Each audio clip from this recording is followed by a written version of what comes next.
Well, this morning, in case it's not obvious, Pastor Bob is on vacation. I know he had let you guys know that. So he and Michelle are enjoying some time away. So, as I say every time, I say you are either stuck with me, and that's either a good thing or that's a bad thing. But you get to determine that. I don't get to determine that. That's up to you. So we are going to kind of wrap up Advent season. What happens always is that we have our kids program the third week of Advent, and so we don't preach that week.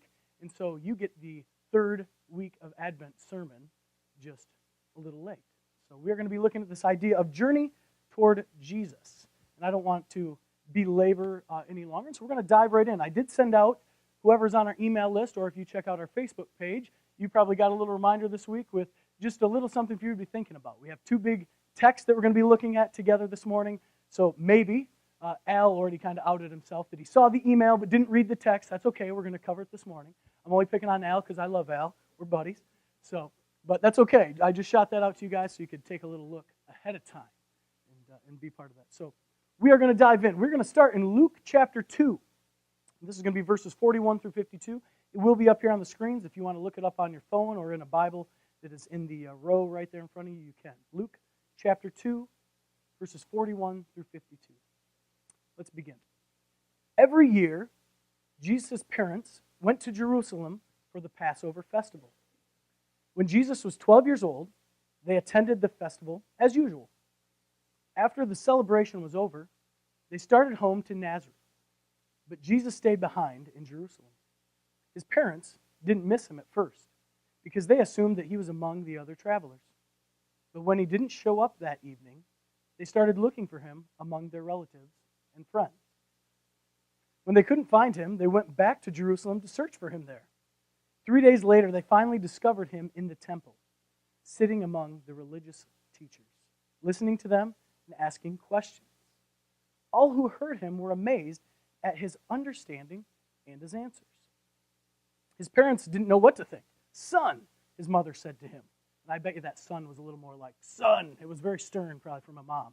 His mother said to him, "Why have you done this to us? Your father and I have been frantic, searching for you everywhere." "But why did you need to search?" he asked. "Didn't you know that I must be in my father's house?" But they didn't understand what he meant. Then he returned to Nazareth with them and was obedient to them. And his mother stored all these things in her heart. Jesus grew in wisdom and in stature and in favor with God and all the people. So a few months back, this has been about 4 months ago, but it left a lasting impression, was at Meijer. And I had Henry with me, and we were back getting cat litter and dog food, that area. If you have pets, you probably spend too much time back there too. So getting all the stuff. Okay, so we're back there, and I'm always hunting for the deals because personally, cat litter, we all know what that gets used for. I don't need the expensive cat litter, and dogs eat anything, so I don't even look. So I'm always looking for the best deal. That's my thing. So I'm looking for the deals, and all of a sudden I get all the things I need. I get back to the cart, and Henry is no longer at the cart. Yeah.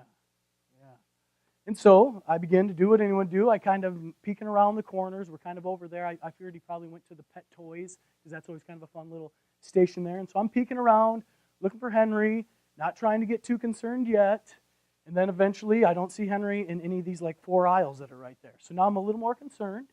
I begin to use his name. I'm not trying to yell his name, but I'm trying to at least, Henry, where are you? He's probably hiding on me, I'm hoping. Okay? So at this point, there were a couple older ladies that were in that same area, and they see what's going on. And so they're a little concerned. And so they begin to help me, and we're all looking. We're backtracking.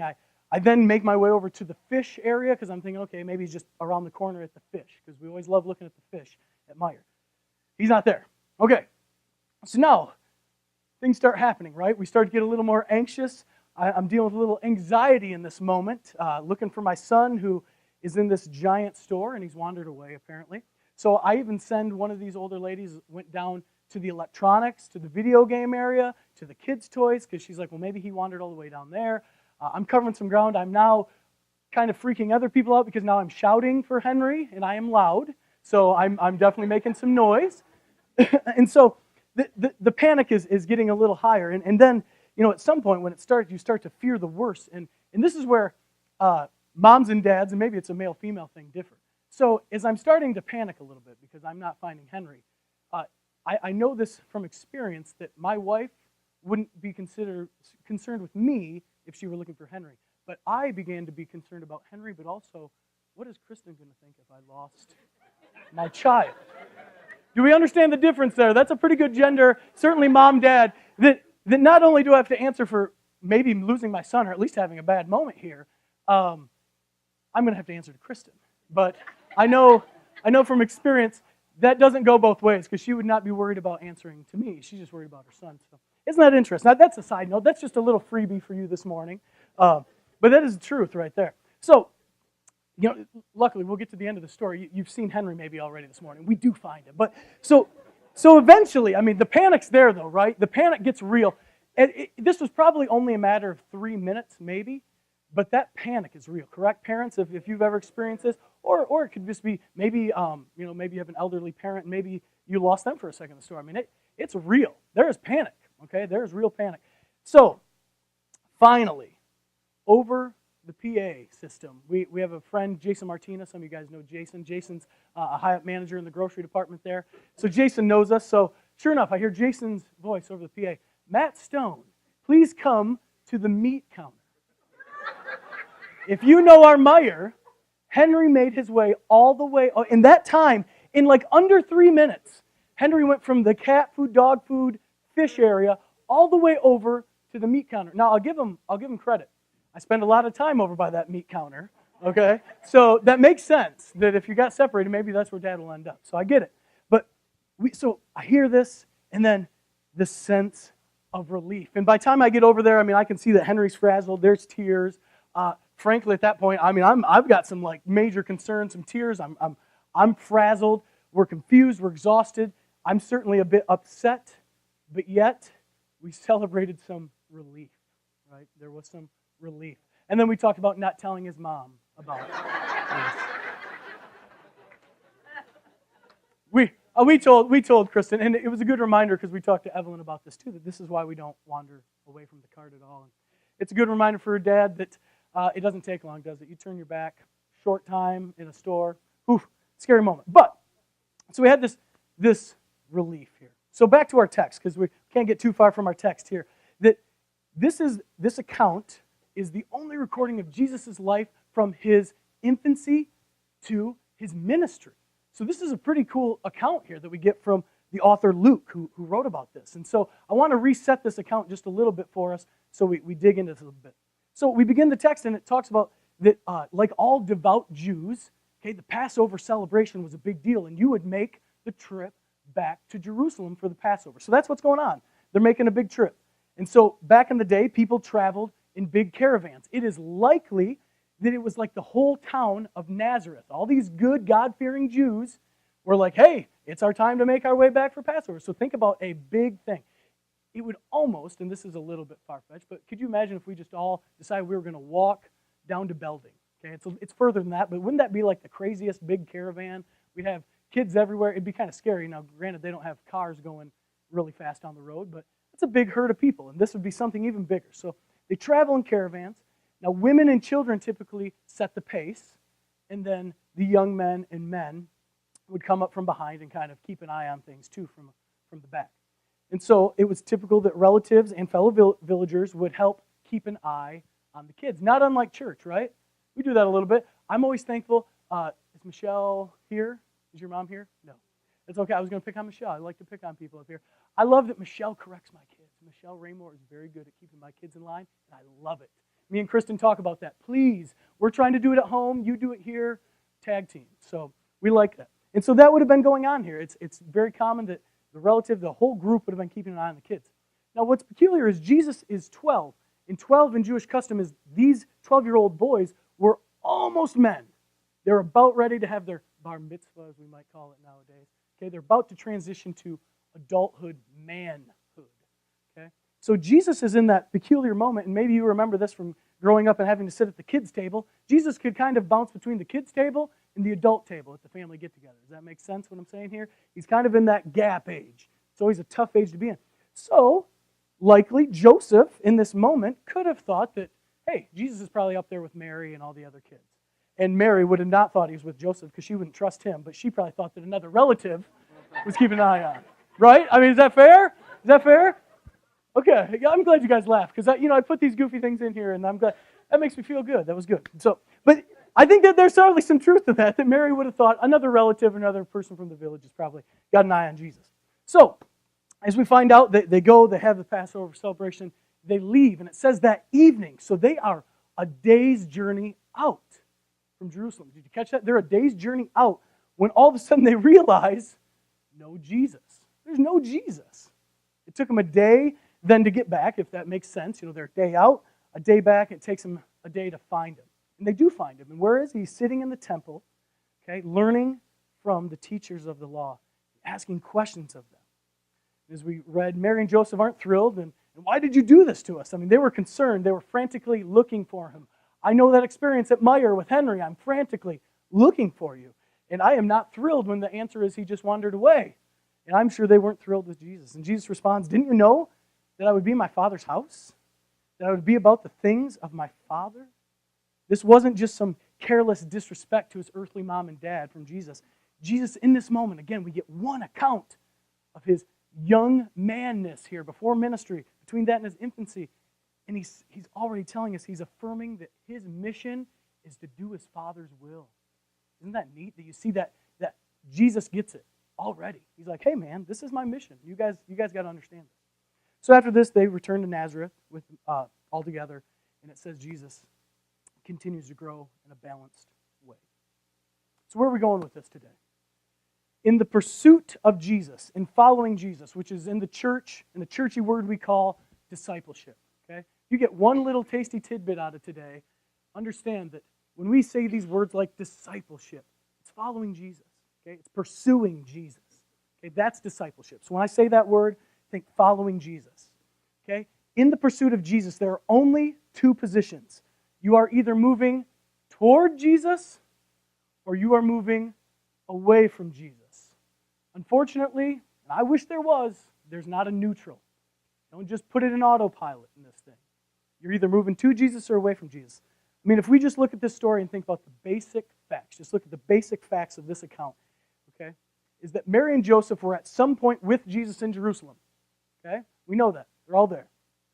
Then, unaware at first, they were moving away from Jesus. They actually leave Jesus. And when they realized that they had gone a day's journey away from Jesus, they had a choice to make. Now, I know that sounds foolish because as a parent, we've established I lose Henry for 3 minutes and I'm panicked. Okay? It's common sense they would turn around and go. Okay? And so they do. They decide to stop. They turn around and they go back toward the place where they expected to find Jesus. Okay? That's basic facts of that story. A life of following Jesus only has two postures, has two positions. You're either moving to Jesus or you're moving away from Jesus. Okay? We're going to look at one more account here. One more account in order to see a second real-life biblical situation. So this is in John, the Gospel of John, chapter 12, verses 1 through 8. And this is Jesus being anointed at Bethany. It's up here on the screen for you if you'd like to follow along. It says 6 days before the Passover, ding, ding, ding, Passover shows up again 21 years later. Okay, big part of, I think that sometimes as American Christians here, we miss some of this Jewish significance, but the Passover was this annual event that marked our calendars. Anyway, that's my side note for you. So 6 days before the Passover, Jesus came to Bethany, where Lazarus lived, whom Jesus had raised from the dead. Here, a dinner was given in Jesus' honor. Martha served, of course, by the way, because if you know anything about Martha, that's what she did, while Lazarus was among those reclining at the table with him. Then Mary took a pint of pure nard, an expensive perfume, and she poured it on Jesus' feet and wiped his feet with her hair. And the house was filled with the fragrance of the perfume. But one of his disciples, Judas Iscariot, who was later to betray him, objected. Why wasn't this perfume sold and the money given to the poor? It was worth a year's wages. He did not say this because he cared about the poor, but because he was a thief. As keeper of the money bag, he used to help himself to what was put into it. Leave her alone, Jesus replied. It was intended that she should save this perfume for the day of my burial. You will always have the poor among you, but you will not always have me. So, what's going on here? We're at Jesus' friend's house. Okay, we're with Mary, Martha, and Lazarus. And I made that little quote about, or little side note about Martha serving because we've seen a pretty similar setting before. And matter of fact, I don't get to preach a lot, so maybe you would actually remember it. I've preached on the story of Mary and Martha where Martha goes to Jesus because she's kind of irritated because Mary's just sitting there with Jesus. And she's like, hey, I'm trying to do all this work because to welcome Jesus is to welcome a bunch of people, and there's work to do, and Mary's just sitting here, and Jesus says, hey, Martha, take it easy, okay? Mary has chosen the better part. You might remember that story. So anyway, this is a very similar scene. Something's going on very similar here. And so we're here again. And Jesus, this is right before Jesus is heading to the cross, folks, the Passover. This will be Jesus' last Passover. There's something really happening. And Mary, in this setting, is there at his feet. Now, this is Mary, not Mary, his mother, just to make sure, because we get a lot of Marys in the Bible, so making sure everyone catches that. This is not Mary's mother. So Mary, this disciple of Jesus, and we're going to talk about that here in a second, okay, is sitting there at his feet, and she's learning, and she's listening, and she's asking questions, and it sounds like, and it reminds me of a 12-year-old Jesus in the temple. There's this moment of sitting there, learning and listening. And I believe it's because Mary gets it. She can see what's happening. She loves Jesus, and she sees what's happening. She's been listening and learning from him. She can see that the cross is coming. This guy, this Jesus dude's been telling me all these things, and I've been listening. And she can see the wheels of motion are speeding up. We're getting towards the end. And so she knows where the story's headed, that he's going to the cross. And so she takes this expensive perfume, and she's sitting there, and she lets her hair down, and she wipes his feet with her hair, which, just in case you don't understand a few things, and maybe I got to back up. First of all, a woman sitting at a man's feet is inappropriate in his presence. Okay, this is a little bit objectifiable. Like, ooh, we're not gonna do that. The society would say, not cool. And certainly, to let down her hair in this public setting was a massive no-no. It is a very intimate moment. Okay, so understand that she takes this expensive perfume, lets her hair down, and she pours it out. She wipes his feet with her hair. She was showing all of her devotion. Maybe before it's too late, she got a chance to celebrate Jesus' funeral with him while he's still alive. Do you catch what's going on there? Jesus saying, preparing me for my burial. Now, maybe some of you can relate, because I can relate to this, that I want to celebrate with the people while they're here. It's coming up on 2 years in February that I actually had an opportunity to go up and film, do some recording of my grandma, telling some stories, just kind of sharing her witness, her testimony about her love of Jesus. And so I got to record this. And then about 2 months later, and it ended up being about 2 weeks before Grandma passed away, I got to show her the finished product. I got to celebrate my grandma's legacy with her before she passed away. And that was I'm going to always remember that. That's something I get to cherish. That was for me. And so in this moment, I mean, she gets to celebrate his funeral with him while he's alive. See, her act of love and of worship to Jesus was public, it was spontaneous, it was sacrificial, it was lavish, it was personal, it was unashamed. She was unembarrassed. She didn't want to give Jesus that of which had no value, no cost, no sacrifice, no forfeit. Instead, she pours it all out on his feet. She lets her hair down because she doesn't care who's looking and what they're going to say and think. She wipes it up with her hair, and the fragrance fills the room.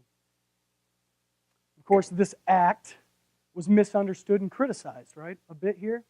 And just like it often is, and we can relate to that when somebody gives his or her best to the Lord. Okay? It's often criticized, misunderstood. And Judas is quick to object. He reminds them that this was a terrible waste and it could have been sold and given to the poor. But Jesus rebukes this thought, reminding them what is to come, which again is his death. And if they were all paying attention, they should have seen it coming. And I think Judas, who is a disciple of Jesus, he's one of the 12. Okay? He should have seen this story unfolding.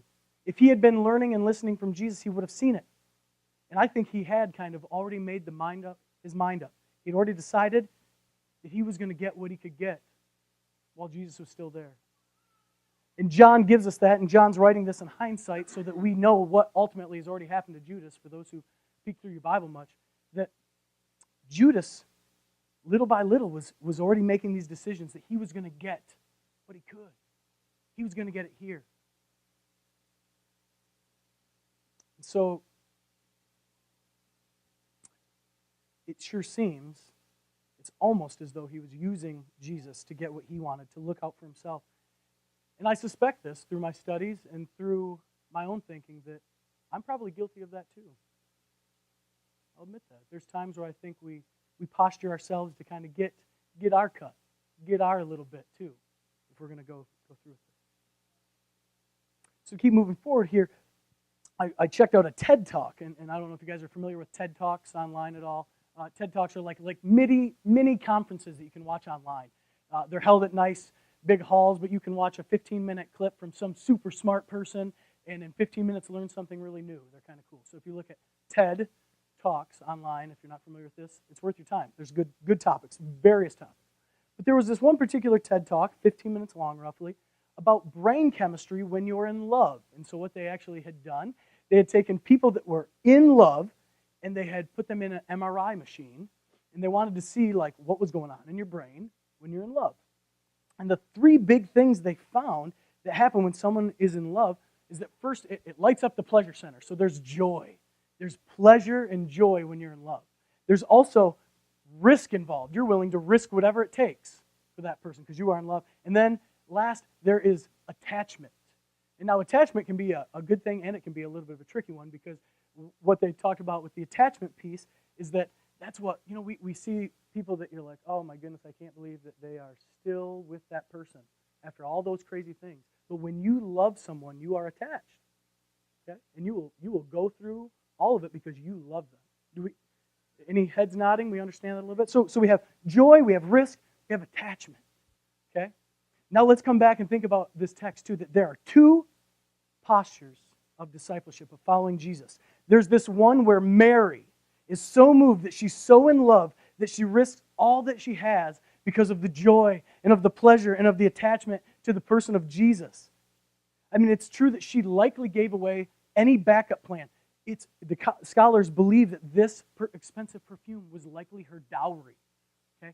This was her worth to the world. This would have been how she would have ever wooed a husband. Like, hey, look at me. Not only am I good looking, hopefully, I've also got this nice expensive perfume, and this is how I will get you to take me and be your wife. This is what's going on. She risks all of that. She gave up her backup plan. I mean, Mary's posture of following Jesus is full out devotion and love. It's reckless. And that's why we sing that song. It is a reckless love. You see, to the fully cognizant, the fully rational, maybe not overwhelmingly loved person, the normal person, we don't act like that, do we, on a regular basis? Because that seems crazy. That seems foolish. And the other posture in this story is represented here with Judas, and it's focused on himself and his gains, his own security, his own comfort, his own righteous and pious attitude. You see, his sense of duty and safety was separating himself from the person of Jesus. I believe that he had self-interest, and I think the one thing that comes out of this as I studied and I thought, and I applied it to my own life, is that it's almost as though Judas is trying to establish the moral high ground. Do you understand what I mean by that? It's that he's trying to say, hey, I'm in this group. This lady who obviously loves Jesus, but she's kind of beneath us. This is very inappropriate. I'm one of the 12, and I gotta do something here. I gotta do something here to make sure that everyone knows that I'm a good dude. I'm righteous. So I'm gonna say, oh, this is awful. We should have given this to the poor, because that will make everybody around me think, that guy, he's really smart. He really loves Jesus. Anybody guilty of that? You don't have to raise your hand, but I'm guilty of that. I've been in groups, and there's been something, and I've said something, and it might have been true. And in this case, I think Judas was probably actually stating a true thing. This could have been sold and given to the poor, and that'd be good. But I think the motive was wrong, and I've been guilty of wrong motives. I have. An author, Mike Maharg, and I always struggle saying that, says this. He says, when you have to advertise that you are special all the time, okay? When you have to advertise that you are special all the time, you are usually very fragile, which creates an immense loneliness. And if we know the story of Judas at all, see, his journey was away from Jesus. Again, he was a follower of Jesus. He was part of the 12, and he walked and talked with them, and I assume he learned something from Jesus. His journey just wasn't moving him toward Jesus at this point. At some point, he realized he was moving the other way, and instead of returning, like Mary and Joseph in our first text, at some point they realized, we got to go back. He doesn't do that. At some point, he just kept going. And on his journey, it ultimately leads toward isolation and suffering and eventually death. You see, when we have to advertise that we're special all the time, we're usually very fragile, and it creates an immense loneliness. I've been there. So it's the true disciple of Jesus that is the fool in love. Fools in love don't care. It doesn't matter if he or she is fat, hairy, smelly, has bad breath, has the weirdest teeth, dresses funny, tells terrible dad jokes, Derek. Okay? I love Derek. I got to pick on him, but they're great jokes. But maybe that person, when you're a fool in love, it doesn't matter if they chew too loud, they're always biting their fingernails, if they leave wet towels on the floor in the bathroom. Correct? When you are a fool in love, it doesn't matter because fools in love don't care. The joy and the risk and the attachment are all that it takes because I'm a fool in love. And think about that in regards to our very first account. There was no way that Mary and Joseph wouldn't have turned around because they loved Jesus, right? Understand that? There was no way that Mary, in our second account, was going to miss this opportunity to show her love and devotion to Jesus. She knew it was coming. She could see the cross coming. She knew, she was listening. She truly loved Jesus. And in that moment, she takes all that she has, all of her worth, pours it out. Says, hey, it's all you. For the joy, for the risk, for the attachment, for the pleasure of this, she loved Jesus. So, we're about to wrap up this morning. And I want to point out, this is what I sent out a question, and this is what I want us to consider here as we wrap up. When I sent out this question. This is from St. Ignatius, who was a Catholic priest back in the 16th century, and he actually founded the Society of Jesus, which we would know as the Jesuits. So if you've ever come across that term. But he would tell his students this, and I think this has been what's been on my heart, on my mind for these last couple weeks. And he would tell his students when they were pondering daily decisions, things, how to go about making choices. And he said, will what you want to do move you closer to Jesus, or will it move you away from Jesus? He talked about the choices that we make in our daily life in this world and how they push us away from Jesus, or they draw us closer to Him. And so the question that we have to ask ourselves this morning, we really should ask ourselves maybe daily, maybe this is part of our collecting ourselves at the end of the day. We sit down and we think through our decisions we made. It's that, is what we are doing, the choices that we make, is it moving us toward Jesus or is it moving us away from Him? Are the things that you and I care about most drawing us closer to His side? And I want to leave you with this quote from Mere Christianity from C.S. Lewis. And my buddy Jeff, we were talking about this topic, and Jeff reminded me of this really good quote. And so this is a little heady because it's C.S. Lewis. Any C.S. Lewis fans? Okay, there's a few. That's good. You guys will dig this. And if you don't, just try to follow along because it's heady for me. Whew.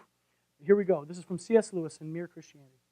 It says, every time you make a choice, you are turning the central part of you, the part that chooses, into something a little different than it was before.